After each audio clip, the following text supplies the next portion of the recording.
کتنی پر اثر ہوتی ہیں وہ شدتیں جو ہمیں تہجد تک کھینچ لاتی ہیں۔ تیرے کن پر یقین ہے، اس لیے میری دعاؤں کا سلسلہ قائم ہے ابھی تک۔ اور جانتے ہو سکون کیا ہے؟ اپنے رب سے اکیلے بیٹھ کر گفتگو کرنا۔ اور پتہ ہے محبت کیا ہے؟ نماز سے کسی کو تہجد پر لے آنا۔ ایک درد بھری رات اللہ کے روبرو بیٹھ کر گزار دی جائے تو زندگی باقی راتیں جاگ کر گزارنی نہیں پڑتی۔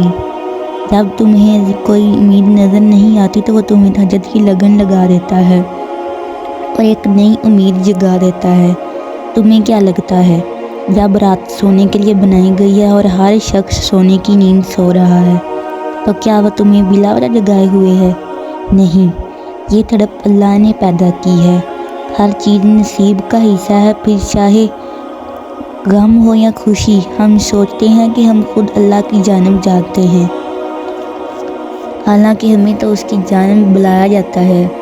تہجد سے تقدیر بدل دی جاتی ہے۔ تم راتوں کو اٹھ کر اللہ سے مانگو تو صحیح۔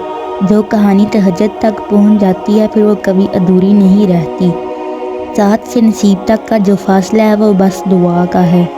جب تمہارے ذہن میں تہجد کا خیال بار بار آ رہا ہے تو سمجھ جاؤ کہ تمہاری دعا کو قبولیت کا پروانہ مل چکا ہے۔ تمہاری دعائیں قبولیت کا درجہ پا چکی ہیں۔